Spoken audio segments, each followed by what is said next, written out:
All right, so it's time for some hooks and bars and eyes, which, if you'll remember from the last video, this set here is a hook and bar. This set here is a hook and eye, and sometimes these have more of a U shape to them. This specific eye is a legitimate, it's shaped like an eye, the letter I. But they are used for very similar things, but with slight variations. So the process of putting them on is extremely similar. I'm going to start with the bars on these ones. So for your sampler, I would like, on the same one that you did your snaps, the bar to be on the far left and the eye to be in a little bit next to it. So I'm going to start with the hook and bar set. I feel like that is, they're very similar. There's not really one that's easier than the other. So I start by placing my closure where I want it to lie, which is always the first step for these sort of things. And then I'm going to bring my needle up through one of the holes of the bar. So you'll see I'm coming in all the way from the back, going like that. And once I'm through there, I'm just going to go to the outside and loop over the edge of the bar. I'm gonna pull it tight. There's nothing really fancy about doing this. You just loop it over and do that a bunch of times. I have seen people who stitch between the two middle like circles as opposed to going to the outside. They just go, they treat these two like they're buttonholes and stow between them. I don't like that method. I feel like it makes it much less stable, and so I would like you all to do it this way.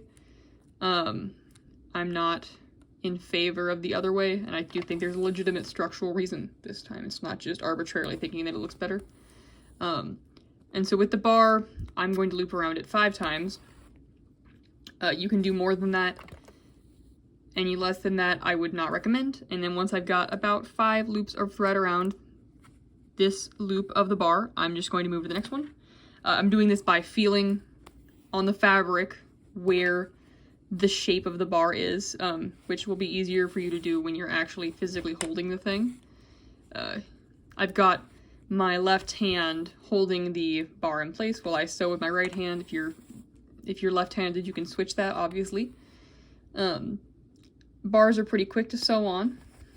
They're not too bad, and they don't really get any more holes than this, no matter what size they get, which is pretty nice. It's not like snaps where you've got an ever-increasing number of holes to sew through. The most complicated thing about hooks and bars, sewing them on, is the positioning and getting that right, because they're very easy to get backwards, just because they look kind of strange, which I'll go into that in more detail in a minute. Now we're going to tie this off because I've gone through both sides enough times. This side you'll notice is still free. We're going to take care of that in a second, but first I'm going to tie this one off over here.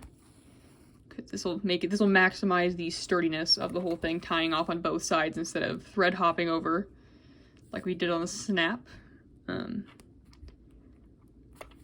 so I've got this one tied off, yep, right there. I'm going to clip that thread, and then I'm going to repeat the exact same process on the other side. So like I was saying, the most difficult thing about hooks and bars is placement. The bars that we're sewing on right now are most commonly used, in my experience, on skirt hooks. And so the important part is you've got to set the hook up for success. You've got to put it in a direction that it will be able to hook through this bar. Because if you do it backwards, and believe me, we've all done it backwards at some point in our costuming career. If you are going into a career where you're going to be making clothes, you'll do it backwards, and you'll feel kind of sad for a minute, and then you'll redo it because it doesn't take that long to fix, but it is annoying. So it'd be easier if you just don't have to do that and deal with that. And I'm going to try to give you the tips to how not to do that. And we're kind of flying through this. The eye, which I've got down on the table that I'm going to show you next, is exactly the same sewing process, except there's just the one loop on each side for it, as opposed to the double loops of this, so it'll go on even faster. You won't believe how fast we're going to sew that thing on. No, it's going to be like a normal amount of fast. Yes, okay, we're just about there.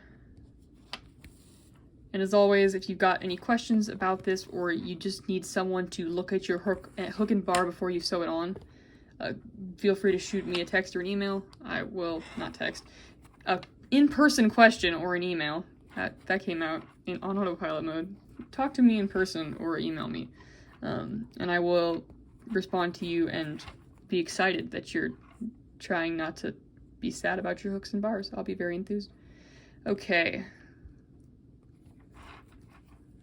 Now that I've got that tied off, we can switch. So this part is also important because what we're doing with these, as opposed to the other ones where they're on the same piece of fabric, we are trying to sew them so that I can line them up, and you can also line them up like this and hook them together.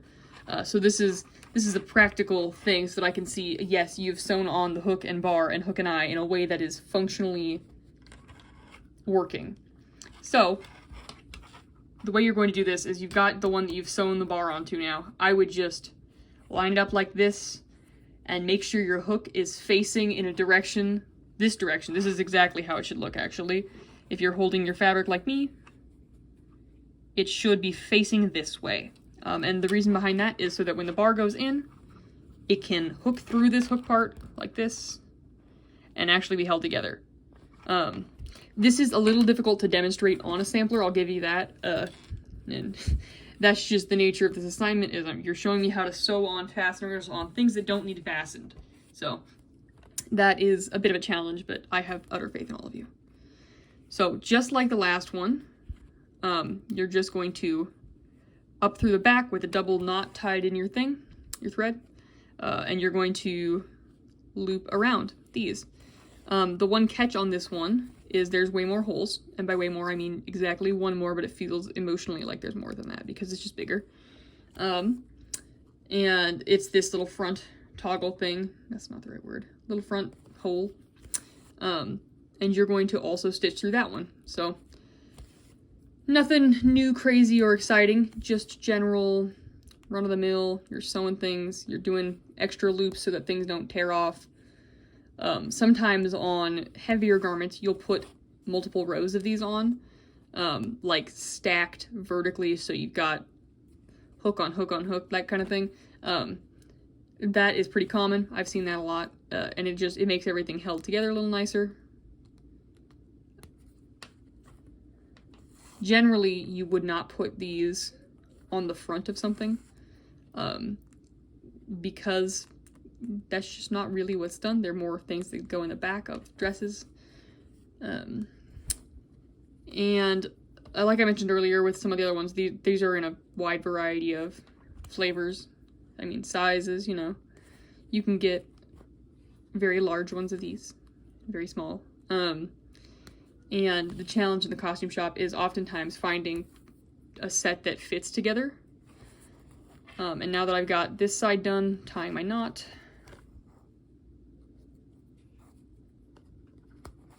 if you feel like you've got it at this point, feel free to, skip on ahead to the part where things get exciting, by which I mean I'll show you what they need to look like, and I'm also going to show you the hook and eye in this video, so you can jump to that. If you're still needing to watch a little bit more power to you. I'm going to keep showing you just because this one is shaped differently. So I've got this side on. I usually start at the right side, but it does not matter at all. Now I'm going to go up through this bottom hole. It holds it on, and I'm going to... This one doesn't need quite as many loops of thread. I wouldn't necessarily do 5. I'd probably do 3. I'm going to do 4, actually. I think that personally feels best to me. On some of these things is a judgment call. And also, if you're using silamide, which is special coated thread, especially made for hand sewing and closures, in the very specific sense, you can do less of these because it is stronger. We do, I believe, have some in this costume shop. It's something that is typical of every costume shop I've worked in, that they have silamide, which if you're sewing on closures for a show, that's what you want to use. It's also nice because it's pre-cut into lengths for sewing, and so I can generally get 3 little snaps or 2 big snaps done with it, and I think 2 buttons if I'm doing thread shanks, and like 4 if I'm not doing thread shanks because it takes way more thread. And I'm a big fan of Silamide. For this class though, we're just going to be using, you know, regular thread that comes on a spool, because these do not necessarily need to hold stage weight. There's no actor reefing on these, unless you are an actor and you're pulling on them, and then I hope you used enough thread. That's all I'm gonna say, because it's still not gonna be waxed.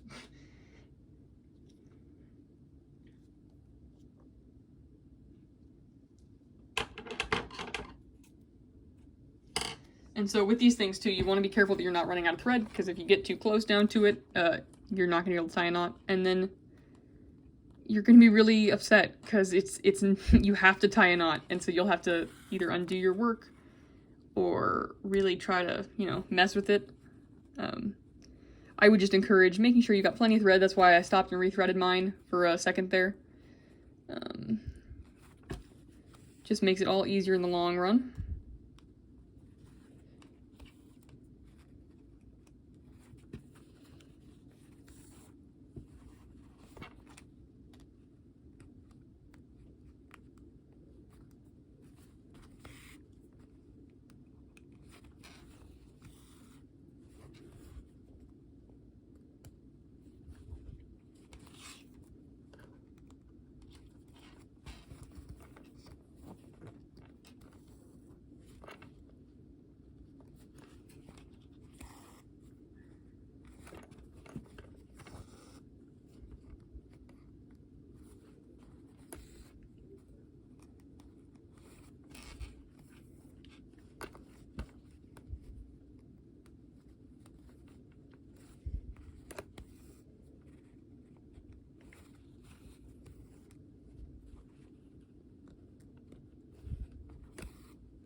All right, and so we've reached tie off point for this one.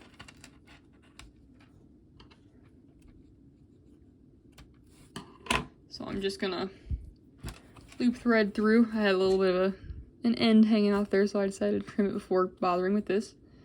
And once again on this one, I tied off on all 3 of the like sides. I did not tie off in between each loop of the side, but when I switched from like the right to the center, I did tie off. Okay, and now I hope you're ready to be absolutely dazzled, because here comes the moment you've all been waiting for. The part where we hook the hook to the bar. So you'll take your hook, you'll take your bar, and this is where it all's worth it, is you hook them together. And now your 2 fabrics are hooked together, which is, I know, what you were hoping for when you took a sewing class. Yeah, so this is how they should be done. You'll think about it, if this was backwards, it wouldn't hold this together, because it would just slide right off. And so on a human body, for example, this is the part of your skirt that's sitting underneath. This is the part that goes over and needs to hook and hold, because if it's coming from this side, it's not gonna do anything. It's just gonna fall right off. So that is what I want you to do for the hook and bar. Now, we're gonna go on to the hook and eye, right after I rethread my needle. The hook and eye, like a very similar process, slightly less stuff to sew on. There is one plot twist right at the end, so be sure to watch. You won't believe what happens next. No, what happens next is I drop my needle, and now it's gone. So great news, I found the needle that I dropped, and in addition to that, I found another needle that I had lost last week. So that's something you've got to look forward to as a costumer, is losing your needles and then finding them without stepping on them. It's always good. So for the hook, for the eye part of this, we are doing the exact same thing as we did on the bar, except for there's just the 1 loop. So I'm tucking my needle in, coming up through the circle of the eye, and then I'm looping around the outside and going back down. Now these ones, they're a little more slippery than the bars, because they've just got less girth to them to hold on to. So you've got to make sure when you're sewing this on that it stays straight and where you want it. where you want it, I'm so glad you asked, is you want it in from the bar by a bit on the snap sheet still. And these ones go really fast. I think the thing that takes the longest is tying off and starting the next one, as far as loops. So I flip it, I look at it, and I tie me a knot. If you've got these little like loop things in yours when you're sewing it, that means that you didn't pull it all the way tight when you were sewing. And so what I usually do is I do loop my needle through them when I'm tying off, and then I stick it back through the thread, and then I tie my knot so it kind of pulls them flat, makes them less noticeable. Ideally you wouldn't have any of these, but they're very common. It's not an easy thing to always avoid, you know, because you're looking at the other side and you're sewing. But do try to pull your threads all the way flat, because that'll save you grief in the long run. Okay, tie it off again. Whoop.